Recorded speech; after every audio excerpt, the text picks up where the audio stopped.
Shalom, selamat pagi Bapak Ibu Saudara-saudari yang dikasihi oleh Tuhan.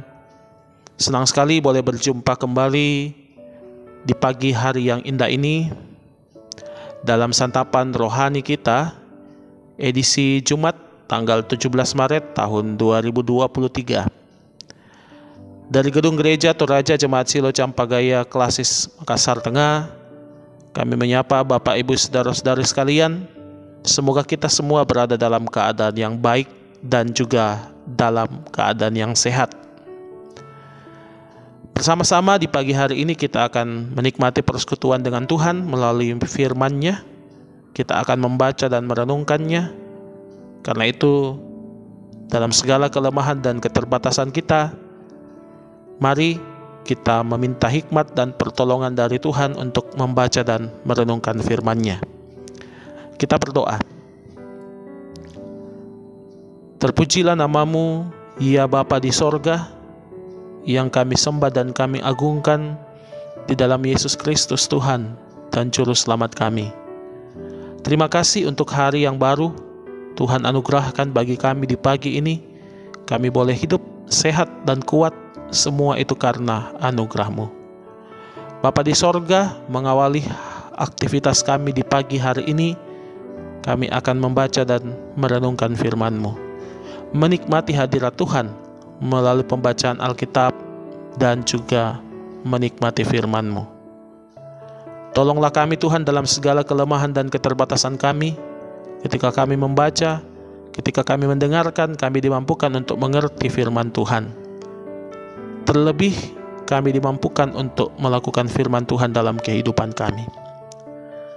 Ampunilah kami akan segala dosa kami ya Bapa, sehingga kami layak untuk membaca dan merenungkan firman-Mu. Ini doa dan ungkapan syukur kami di pagi ini. Hanya di dalam nama Tuhan Yesus kami berdoa dan mengucap syukur. Amin. Bapak Ibu Saudara-saudara yang dikasihi Tuhan, mari kita membuka pembacaan Alkitab kita pada pagi hari ini.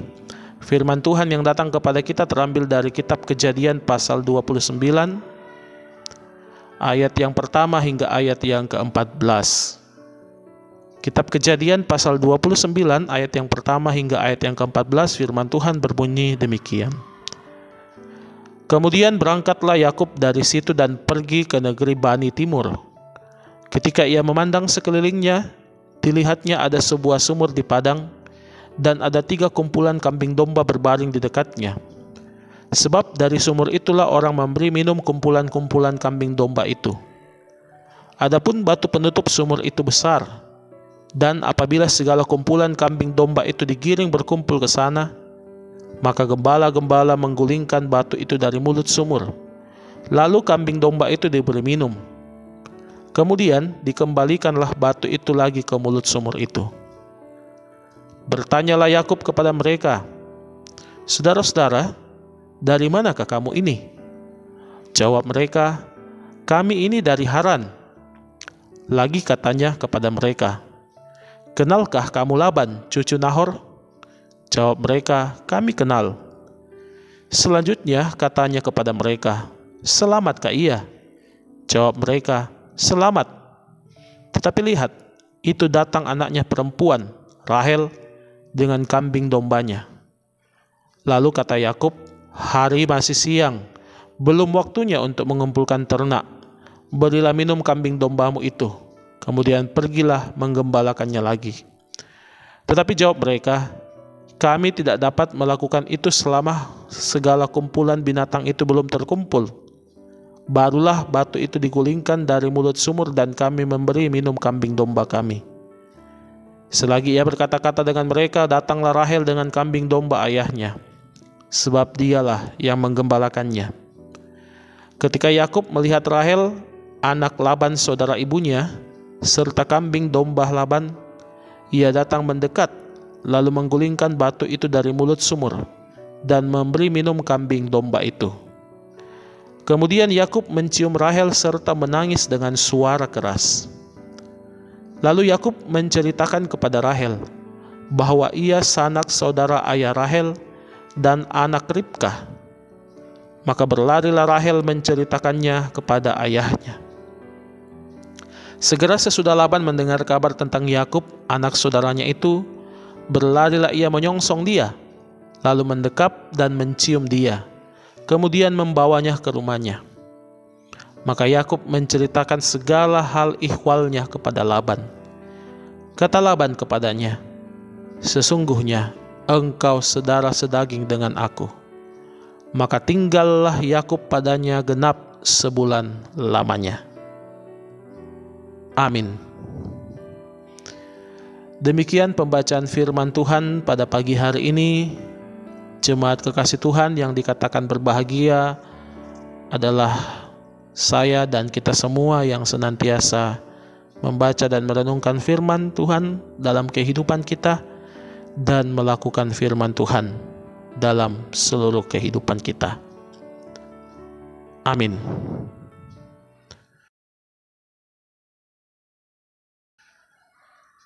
Melalui pembacaan firman Tuhan pada pagi hari ini, kita akan dituntun oleh satu tema, yaitu Allah yang memelihara. Puang matua tu mepakarai. Bapak Ibu saudara-saudari yang dikasihi Tuhan, saya percaya kita semua tidak asing lagi dan sudah mengenal sosok Yakub di dalam Alkitab.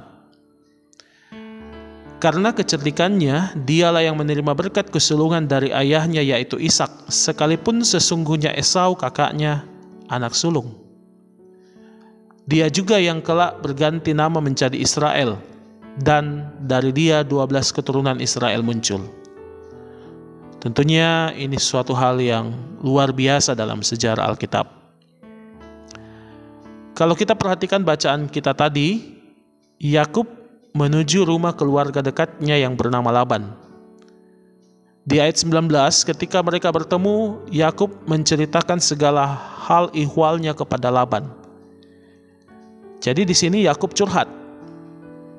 Tentunya kita bertanya, apa sebenarnya yang sedang dialami oleh Yakub?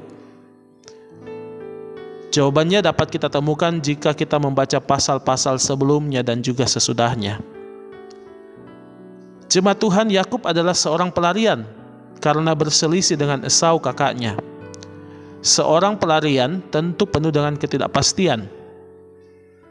Tetapi Allah telah memelihara kehidupan Yakub karena melalui Yakub, perjanjian Allah dengan Abraham diteruskan kepada keturunannya yang kelak menjadi bangsa Israel.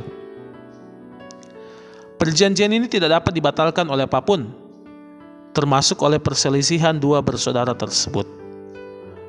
Allah telah menetapkan Yakub dan keturunannya, bukan Esau, sebagai pewaris perjanjiannya.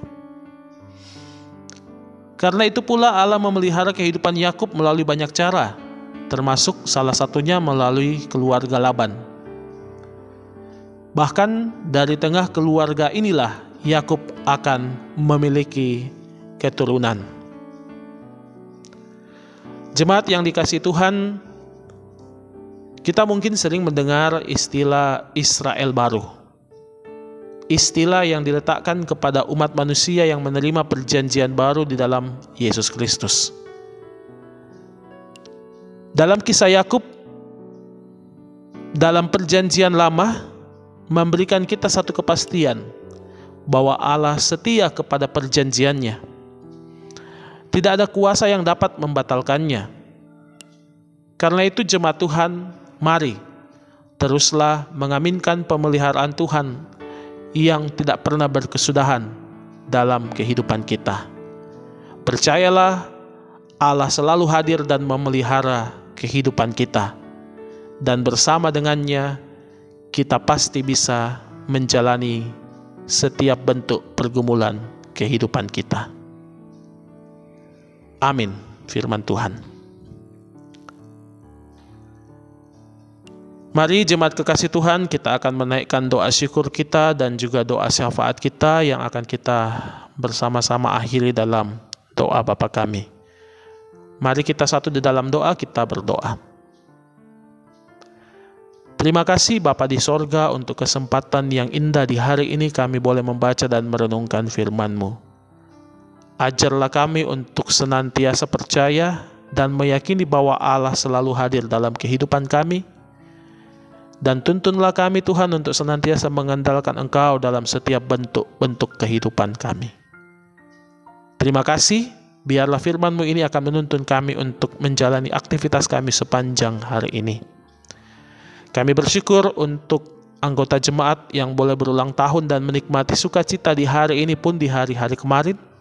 Tuhan perlengkapi sukacita mereka dan berkatilah mereka dalam seluruh kehidupan mereka. Kami bersyukur untuk pekerjaan kami yang boleh berjalan dengan baik, usaha-usaha kami, anak-anak kami yang boleh mengikuti pendidikan, bahkan boleh mengikuti ujian di sekolah masing-masing. Tuhan, kami menikmati pemeliharaan Tuhan, dan ajarlah kami untuk senantiasa mengandalkan Tuhan dalam kehidupan kami. Kami mengucap syukur untuk perayaan Injil masuk Toraja 110 tahun yang dilaksanakan di Toraja. Kiranya kegiatan ini boleh berjalan dengan baik dan setiap orang yang terlibat di dalamnya boleh menikmati sukacita. Bahkan setiap umat-Mu Tuhan boleh memaknai dan menikmati sukacita perayaan Injil masuk Toraja 110 tahun. Bapa di sorga, kami mendoakan saudara-saudara kami yang saat ini berada dalam kelemahan tubuh. Tuhan pulihkan kondisi mereka, dan Tuhan kiranya berkenan menolong dan memberkati setiap usaha yang saat ini dilakukan untuk mendapatkan kesembuhan yang sempurna. Kami mendoakan saudara-saudara kami, anak-anak kami yang saat ini berjuang dalam bangku pendidikan, yang sementara mencari pekerjaan dan mencari pasangan hidup, menantikan janji Tuhan. Berikan semangat, berikan kekuatan, dan biarlah mereka senantiasa mengandalkan Tuhan dalam bentuk-bentuk pergumulan mereka. Kami mendoakan bangsa dan negara kami. Tuhan peliharakanlah para pemimpin negara kami dan juga para pemimpin yang ada di daerah-daerah termasuk yang ada di kota Makassar ini. Biarlah negara kami boleh menikmati keadilan dan kesejahteraan, karena Tuhan memakai setiap hamba-hamba-Mu untuk memimpin bangsa dan negara ini dengan adil dan sejahtera. Berkati gereja-Mu Tuhan, khususnya Jemaat Silo Campagaya, para hamba Tuhan, pengurus-pengurus OIG, anggota jemaat dalam kehidupan berjemaat. Ajarlah kami senantiasa untuk hidup saling mengasihi. Ini doa kami ya Bapa, ungkapan syukur dan permohonan kami. Dengarkanlah ya Bapa dan jawablah seturut dengan kehendak-Mu saja. Di dalam nama Tuhan Yesus, Tuhan dan Juru Selamat kami yang hidup, yang sudah mengajar kami doa Bapa kami bersama-sama demikian. Bapa kami yang di sorga, dikuduskanlah nama-Mu. Datanglah kerajaan-Mu, jadilah kehendak-Mu di bumi seperti di sorga. Berikanlah kami pada hari ini makanan kami yang secukupnya, dan ampunilah kami akan kesalahan kami, seperti kami juga mengampuni orang yang bersalah kepada kami. Dan janganlah membawa kami ke dalam pencobaan, tetapi lepaskanlah kami daripada yang jahat. Karena Engkau yang mempunyai kerajaan, dan kuasa, dan kemuliaan sampai selama-lamanya. Amin. Jemaat kekasih Tuhan, demikianlah persekutuan kita bersama-sama di pagi hari ini. Kiranya kita semua diberkati oleh firman Tuhan. Selamat menjalani aktivitas kita di sepanjang hari ini. Tetap andalkan Tuhan senantiasa. Tuhan Yesus memberkati kita. Shalom.